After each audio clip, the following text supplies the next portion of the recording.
Warsaw, Poland, accused by European Union officials of undermining democracy, looked to mount a defense from criticism after white supremacists marched in Warsaw in the latest demonstration of nationalism surging across the continent. Poland's annual Independence Day march on Saturday became a demonstration by far-right groups when masked protesters shouted racist slogans and carried banners saying "Pure blood and Europe will be white or uninhabited." After the rally became global news, the government accused media of focusing on fringe incidents, said unspecified provocateurs had stoked unrest and praised the police for restraining 45 anti-fascists who sought to disrupt the 60,000-strong march. No arrests were made for racist behavior. It's clear that these types of marginal voices are caught and sent abroad by the Polish press, and this is an image problem, Deputy Prime Minister Mariusz Morawiecki said on Monday. Poland is an oasis of security, peace and tolerance. The country has been ruled for almost 2 years by the Law and Justice Party, which has urged Poles to embrace their national heritage and vow to return to the nation's traditional conservative Catholic roots. Hours before the march, party leader Jarosław Kaczynski pledged in a speech to keep Poland on a path of pride, independence and strength.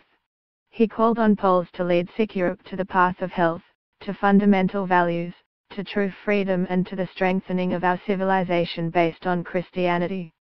Following a series of moves to give politicians more control over the courts, the government in Warsaw has triggered the EU's first ever probe into whether a member state is upholding the rule of law.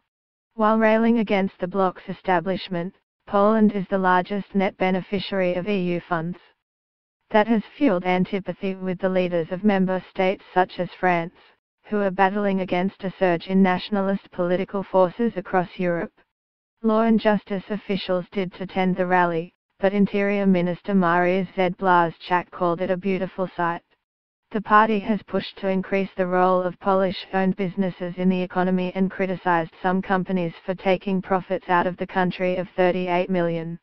At the same time, the government has strictly rejected sheltering any refugees from Africa and the Middle East in Europe's worst refugee crisis since World War II. Law and Justice has allowed radical nationalists to step out of the shadows as their rhetoric chimes with the party's nationalist Catholic views, said Beata Lasiak, a sociologist at the Institute of Public Affairs, a think tank in Warsaw. The party has long said that Poland should be for Poles, that companies must be patriotic, and, since the start of the European immigration crisis, that all Muslims are terrorists, so they can't be on Polish soil.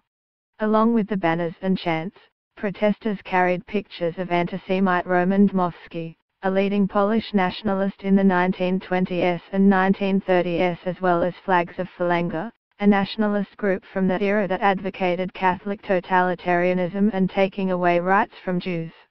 Guy Verhofstadt, an EU lawmaker critical of Poland's turn toward populism, said that he and his Polish colleagues were outraged by the march and asked why officials had condemned fascist symbols shown there, according to his Twitter account.